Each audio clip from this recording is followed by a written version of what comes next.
Hello, I'm Sam Hall, otherwise known as Goldierocks. I am a global DJ and my radio show, The Selector, is syndicated to 46 countries around the world on FM. I'm a columnist for DJ Mag and currently writing my first book, Around the World in 80 Raves. So my guest today is a true modern-day Renaissance man. Aside from leading the charge responsible for bringing an underground music scene into the mainstream, he's also been a Bond villain.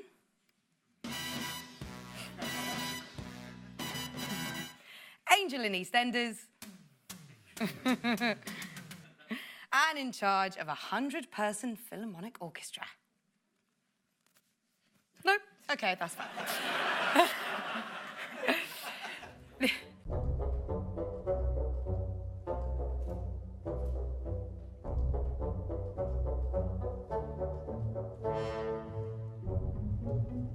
He is quite a force of nature. He has such strength of character. I worry that he's going to let the enthusiasm bubble over like a champagne cork and he might lose a bit of the discipline. I really hope that doesn't happen.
This summer, Clifford Price MBE, known to music lovers worldwide as drum and bass pioneer Goldie, has released The Journeyman, the record that he considers to be the follow-up to 1995's iconic album, Timeless. For over 20 years, Goldie's been making music, making art, and making peace with his demons. And he's here today to share his story and how radio has weaved his way through his life. Please welcome to the stage, Goldie.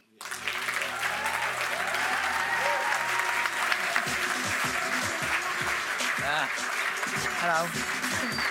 How are you? I've got more than 15 minutes to talk about my life for a start. I think just going to get out of bed, it takes 15 minutes. Hello, everyone. How are you?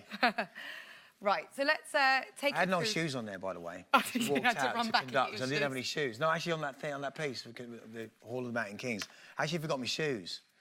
So I actually went outside with a big suit on and no shoes, which is quite funny. I'm looking at it thinking, it's natural. No, it's not, I just forgot my shoes. Do you know what I mean? So let's give it some context, like how you first got into radio growing up, right from the very beginning. God. As a child, you grew up in the care system. Did you listen to pirate radio a lot? What was the kind of music you were listening to when you first started in your breakdancing crew? Pirate radio didn't even exist. It was the Dickensian times, wasn't no, it? I know it's really weird when you're trying, you're plugging an album or something, but it's kind of like, it's beyond that. I live in Thailand and I sell art to very wealthy people that kind of appreciate looking at it, which is weird. It's an irony, it's almost a juxtaposition, it's really weird. But I just thought making a long player, it really does go all the way back to then, because it was going to be called the Proustian effect. Proust, if any of you know, it's what always fascinated me. And Swan's Way was another remake of that, of studying Proust. And I remember being a kid, and I'm not alienating women here in a room, but if any guy can remember, being under the blanket and just taking a radio apart and just listening to the radio and just taking it apart and actually opening it up and actually smelling electricity inside the radio. I remember that. To a point where it really affected me, because once I brought the radio, I couldn't use it again. Let's go get another one. So I was never going to be an engineer. Knew that very early on. You know, and the same could be said with how I've listened to music, and my timeline throughout life is music. And it's really interesting because when I associate trauma with any part of my life, and there's been a lot of that, which is in a good way as well, though. I've got to say that it fuels the fire somehow, in that respect. But, you know, I remember being in a children's home in Hammerwich. We always used to listen to the radio, and we were listening to something on the radio, and then this kid starts being an upstart on the snooker table because they're not going to let him go home, and he starts swinging the snooker cue. And all of a sudden it becomes a scene from Cuckoo's Nest, and everyone starts starts screaming, and it just becomes this really weird scenario. And I put my hands on my ears, and I just heard Judy Zook, Stay With Me Till Dawn. And it just soothed me. Because the back end of Judy Zook, I always say to Judy, well, she always catch you when she's in Waitrose for some reason, shocking. I always say to Judy, you know, it really inspired me, and I'm not one to not reach out to someone. I think no man is an island, and I think we need to just be honest and truthful about who we really are sometimes. And I reached out to Judy and said it really was a turning point in my life. But what I didn't realise in writing this book called All Things Remembered, which is inspired by Swan, was that when the writer pointed out to me, he says, yeah, well, you're having this trauma when you put your hands on you, Judy Zook. He said, you do realise that when you're in Hammerwich home, that Judy Zook's record never came out until 2 years later. Really? So then I'm like, what? And he goes, well, this is something, we're onto something here. Because it's happened throughout the book and throughout the chapters. Because I associate music with trauma, and the music I choose soothes the trauma. It's been a very therapeutic journey for me. And it came out 2 years later. So my timeline is music. And it moves and shifts because there is kind of no time, because I chose to dissolve that. But listen to the radio, key moments I'd heard, you know, when I heard Public Image Limited, Up the Junction for the first time, Squeeze, you know, Papa's Got a Brand New Pig Bag. You know, all these mad, eclectic things, which kind of make what British culture is today. I think that we're in a really beautiful position. And I think, I look at radio like Canvas a lot. Music can be downloaded. It's kind of compromised a little bit. You can download it. And not a lot of people buy it, to be honest. I mean, you know, once it's out there, you're going to see the live element's great. But you turn the radio on, there's a lot of tenement yards, a lot of people living in those inner cities and in the countryside and on a canal boat, and you turn the radio on. And I think that's what radio meant for me. It meant a sense of eclectic freedom. That I think sometimes we have more channels now. But, you know, I remember when, you know, it was, you know, listening to John Peel and all these great shows that were really, really, excuse the pun, ballsy with playing music, you know. And I don't think we have to lose sight of that. I think it's important that we support independent music a lot more as well. You know, because the industry which it's become, you know, I'm me because I'm kind of like this part of the fabric of the UK somehow. Inner City Life never made it to the top 20. Neither will Horizons. But it's looked back on. We look back on it and we say that was great because it represented something. It was. You were like key at the forefront of that emerging scene. You were responsible for this genre. Yeah, but it's always the art. You see, the art will always suffer. And it's something that I've committed to a long, long time ago. Because I say to my daughter, that's just how it is. You have to understand that. And it's something that... But I take ownership over that. You know, I've had some great love from people like Jeff Young, who've been playing like Truth. It was the most obscure record to play on radio today, really. But it would have been played in the 70s all the time. And, you know, Bowie taught me that. He said, look, don't, you know, I was doing pop music. When I made the choice to make pop music, I just didn't give it anymore. But then I started realising after, hang on a second, I want to get back to that, which is what reinvention was. And what was it like working with Bowie? Because obviously on your 1998 album, Saturn Return. Yeah, well, Truth is a very dark tune, and I mean, to be honest, it was written over a week of madness. It really was. I woke up next to a record mailer. I really did. And it was written out, and I'm like, it's a Dear John letter. Someone's left me. Oh no, it's not. It's my handwriting. Shit. And I'd wrote Truth for him. And, you know, I'd been coming to the Blue Note for 5 or 6 weeks, and really sitting on the steps of the Blue Note going, I love this crowd in here, man. I feel safe here. It's a great place to be. Because he dug it. He understood the pulse of that. Whether or not that's people gravitating towards grime now or whatever. But I think presenting him with that record, you know, he wanted to make a drum and bass record, then he made Earthling, which was very inspired by everything. But I was very lucky to be able to write for that great man. I mean, the whole reason he inspired me, because he said, me and Iggy Pop used to go to Berlin, and we'd go from one end of the city to the other, and just get as much gear and as much drugs, as much money, spend as much as we can, and just get all the way back to the flat. And then we cut up loads of letters, write loads of words, nonsense sometimes you'd call it, space talk, cut it all up and put it on the floor and jumble it around and see what made sense. That's how we used to write. And is that how you wrote with him on that record? Well, I wrote it for him. And I sent it to Alan Edwards. We had faxes back then, you know, fax smileys. And Alan actually recently got in touch and said he's found the original fax that came through, and it's written out in very nice font. But what David added to it, he always pointed out to me, it's not about necessarily writing the record, it's about how it's delivered. Because the way he delivered that song, it's a very macabre time of my life. And he said, what does that line say there, Sunshine? He said, tomorrow for you to know that sorrow hides in sculpture. And where did you get that from? Well, I don't know, space cake, I guess. And he says, it's a really good line there. He says, Michelangelo said that if you have a piece of marble in front of you and you just blow the dust and the marble off it, the sculpture already exists inside. And that was always, that's been my metaphor and has been my rock ever since.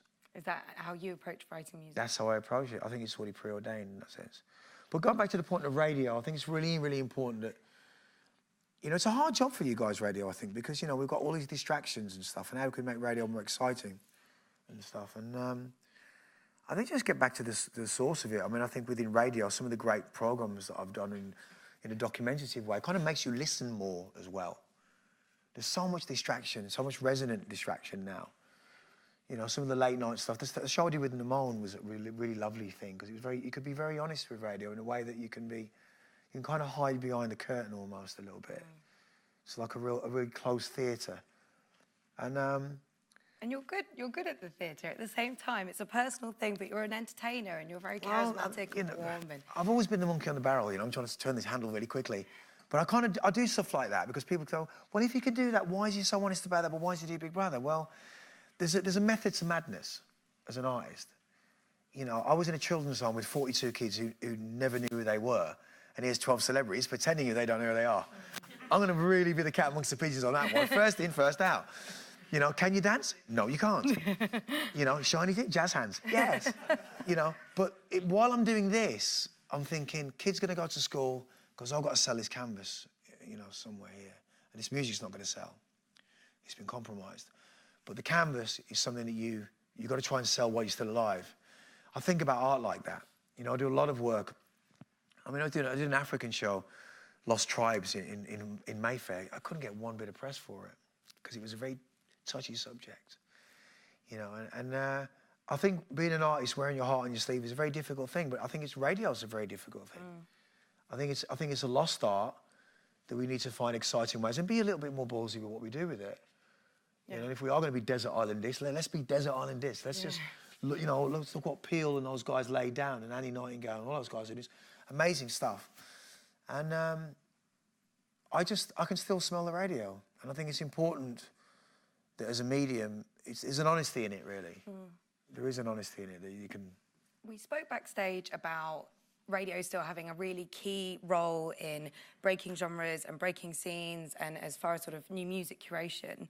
How do you feel about grime coming through and getting such recognition on mainstream media, especially in the political turbulent times we live in now, that those underground voices are heard? That was always going to happen. I mean, if you look at what happened with French rap, happened in the 90s, it didn't happen here. We were still catching up with New York. New York is made up of all the boroughs made Manhattan. They all collapsed after economic collapse, and all of these people didn't have anything to do, and they all became gangs, and those gangs were, warring, and then culture came. And it's the same thing happening here. It's the same thing. We get all these boroughs around London. There's a lot of, a lot of stuff happening, bad housing, whatever that is. But I mean, I think rave culture generally was the resonance of the country, the sound humming of the country, which wasn't necessarily about colour either. It was about class. It became all these different people. I think New York did the same with culture, because when it finally erupted, it was like there's graffiti going from one end of the city, like an internet, sending messages, to one end of the city to the other. And it literally was the internet. And he was like, that's a Puerto Rican train. Oh, that's an Afro-American black train. Oh, that's a white train. No, it was just the same language, the art moving. And, you know, a lot of the grime scene are from different backgrounds, and I think that's the actual voice now. And it's almost like that this latency is kind of caught up with us all now. And a lot of people are going to be paying the price for that latency. But I've always seen that when I come back from New York in the 80s, I saw it all before it had come here. I'm no Jesus by a long shot, but I saw a lot of stuff. In terms of living in another system, you know, Sao Paulo is the same. When you look at, you know, El Sistema, which I still think somebody should go and do a really great radio show on El Sistema. I don't know if it's been done. So forgive me if anyone's done it already, but I think it's just a great story of young kids getting caught in a crossfire in South America, and they just want to build violas for kids to play, and they give all these kids instruments. It's 3 years old. And if anyone's seen El Sistema and the Venezuelan Youth Orchestra, they ain't not to be messed with. I see him play the Rites of Spring in the South Bank, and just spellbinding stuff. It's kind of what you get when you invest. I think what we have to do is we have to invest in a youth generation in somehow, and I think radio is a great platform. And in what way? Well, it's just having you know, forums for young people to speak. I remember when Pavin and Oscar Peterson did a great show on BBC, which was weekly viewing on television, where you could talk to an orchestra, and you could talk to Oscar Peterson about jazz and the crossover between jazz and I think just being able to speak to young people and give them a bit more of a voice and a platform on radio, where they can have, you know, not necessarily politically driven programs, but to be able to air their views, you know, with politicians openly about stuff. I mean, it's been a very, really, this is probably the craziest month we've had. I live in Thailand, man, and I really kind of had to get out, but I've come back here, and it's made me insane. I've got to go to yoga at 3:30. I've got to. It's a lot of stuff here, and I think, how's my daughter feel, and how does that guy feel, and you know, and I guess you become very anaesthetised with London. But on the other side of it, it's a very, very beautiful city that people come here. And if you're going to celebrate the pebble stones of Trafalgar Square or Fleet Street, then you've got to embrace the culture a little bit more than you've been doing. You know, because people come here to look at Shoreditch graffiti, but yet it's still a taboo question. Is it legal or illegal? Let's just leave them to do their own culture stuff. They'll get on with it. That's always been the thing. They'll always leave us to do it. We'll do the breakdance in the street for you, and we'll do that. The monkey again on the barrel. And you won't have to pay for it.